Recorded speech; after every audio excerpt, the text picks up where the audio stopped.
Welcome back, everybody. This is going to be our Algebra 2 Function Foundations Lesson 5, One-to-One Functions Homework Review Part 2.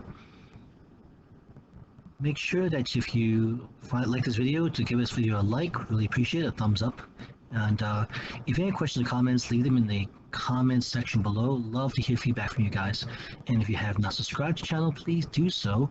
And turn on the notification bell so you're notified when new videos are going to be added. So last video we talked about how we identify mostly graphs in this case, whether of functions or even relations that would be one-to-one. And remember, we said one-to-one would be where each value of x has one value of y, and each value of y has one value of x. For question number 5, which of the following tables illustrates a relationship in which y is a one-to-one function of x? Well, here's the thing. We want to make sure, and we're going to check each one, if the x's or the y's repeat. Because if any of the x's repeat in the table, or any of the y's repeat in the table, it will not be one-to-one.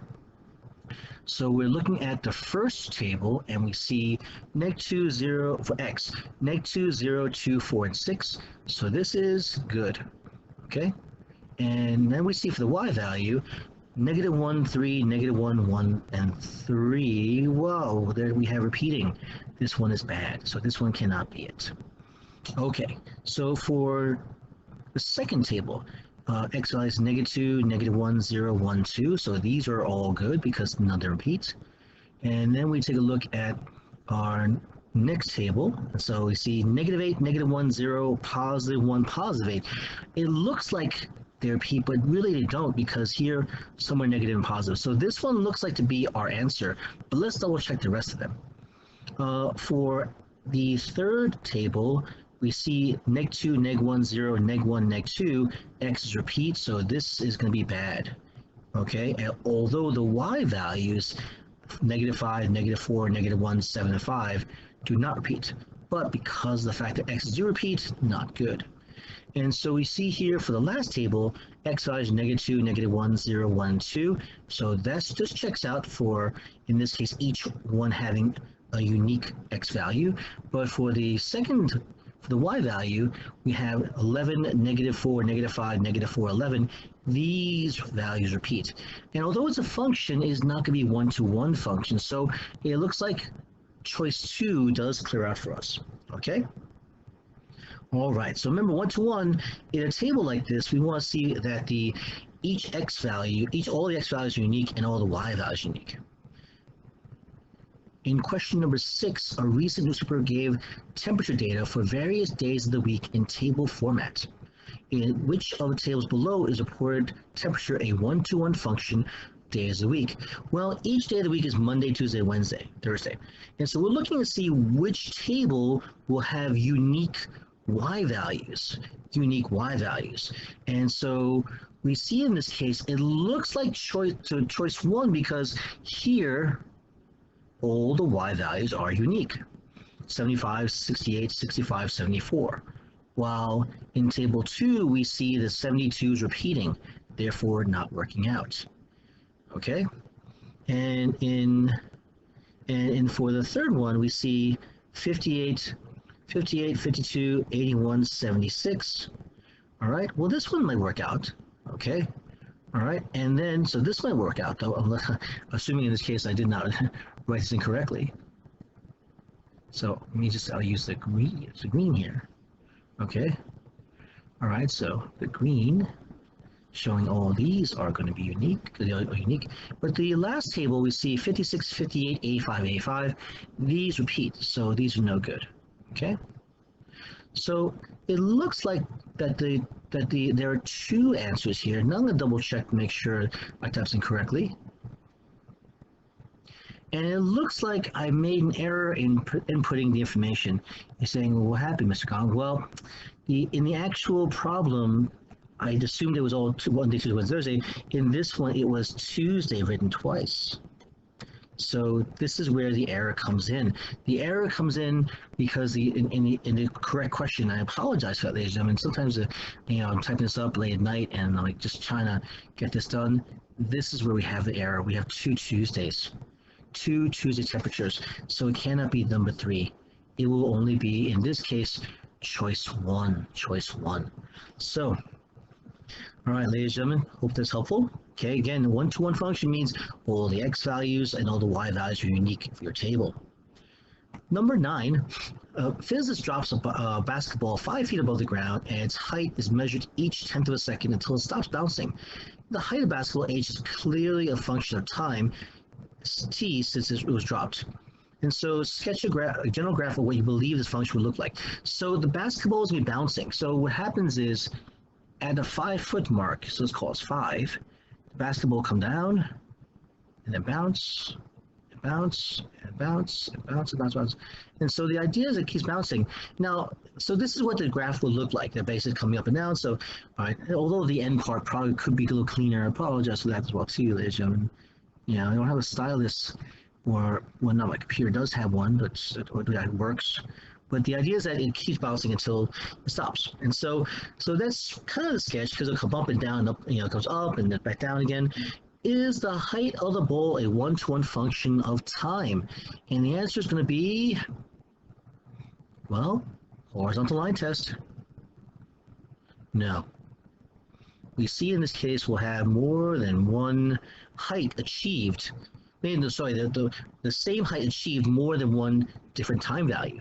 So in this case, like if you set the height to be 2 feet, we know the ball will reach 2 feet, coming down for the first drop, and then come bouncing up again on the way back up, and maybe come back down again. So it depends on how bouncy the ball is, but it will not be a one-to-one function. It will not pass the horizontal line test. So the answer is going to be no, not a one-to-one function. In this case, the ball will reach the same height multiple times as it bounces up and down.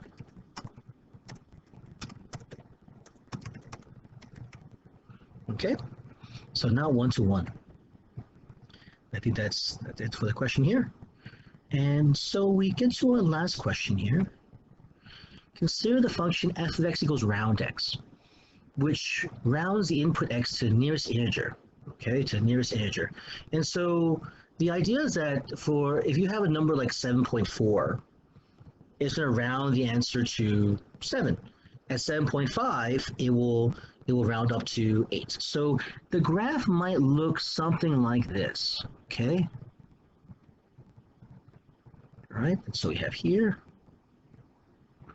And so set our values here, 1, 2, 3, 4, 5, 6, and here we'll go is 1, 2, 3, 4, 5, 6, 7.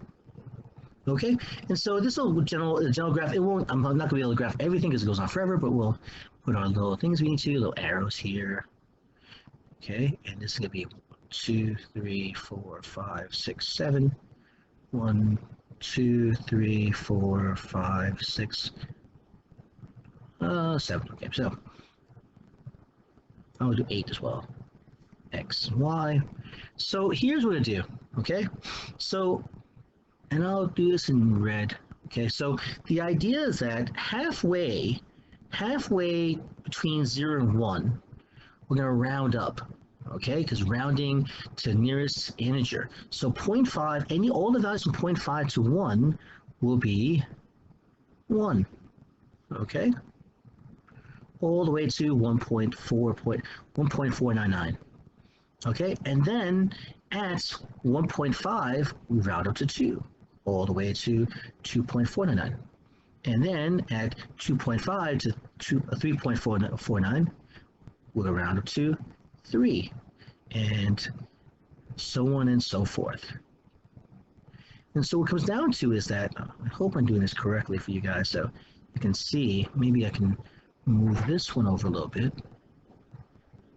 But the idea is that rounding is off to nearest integer. So so I'm going to, in this case, include in our graph here, little open circle here, open circles at the ends. Okay, so here at 4.5 to 5.4999, repeating. Okay, we're going to end up here, and then so on and so forth, because we're rounding. This is very similar to what we call a step function. And you might be say, why is step function? Oh yeah, it kind of looks like a bunch of steps. Okay, and they keep going on and on. All right, so here in this situation, what we see is that this graph is not going to be one-to-one. How do we know? Well, if you would draw a horizontal line someplace. Now, it is a function. Vertical line test works out great. But if we draw a horizontal line anywhere, especially at 6, you'll see in this case, we're going to hit more than 1 point. So this value, we see that that y values will repeat. Y values will repeat, okay? And so the answer is going to be, this is not a one-to-one function.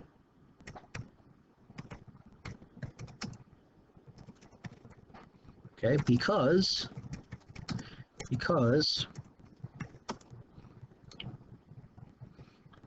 there will be multiple x values, multiple x values that will have the same y value. And so, for example, we would say x equals 6.1, y equals 6, because the nearest integer rounds up to will be 6. When x equals 6.2, y will equal to 6, because again, 6.2 rounded to integer will be 6 as well too. So these are examples. Just one example is enough to show that it is not a one-to-one function. Okay, ladies and gentlemen, this is going to be the end of our homework review for one-to-one functions. Again, I hope it was helpful to you guys. And if you have questions or comments, please leave them in the comment section below. I know I messed up on one of the questions and made a correction on that, so hopefully that's okay. I'm going to try to do my best to keep up with the work here and make sure that you guys will have, at least 2 or 3 sections, 4 sections, hopefully. I'll see how much I can do at this time to release as much material as possible for the homework reviews for Algebra 2. And for some of you guys, I'm also going to probably go back and redo some of geometry, because who knows, you might need to do some geometry review online as well too. All right, thanks so much for watching. Really appreciate it. Look forward to seeing you in the next video in lesson 6. Okay, everyone, take care, be safe.